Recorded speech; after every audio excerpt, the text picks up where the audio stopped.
আসসালামু আলাইকুম, সবাই কেমন আছেন? আশা করি ভালোই আছেন। আমি আলহামদুলিল্লাহ ভালো আছি। দোয়া করি সবাই ভালো থাকেন।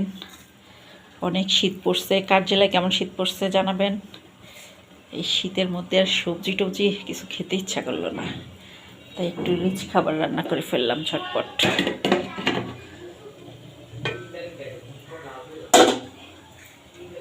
রান্না করলাম একটু পোলাও, এদিকে একটু মাংস রান্না করছি।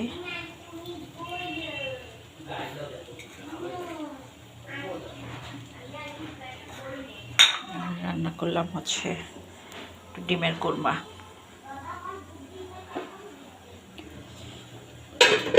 তো কেমন হলো আমার ভিডিওটা সবাই জানাবেন। আপনারা কে কী রান্না করলেন এই ঠান্ডার মধ্যে তাও জানাবেন, নাকি রান্না না করে সবাই বাইরে খেলেন তাও জানাবেন।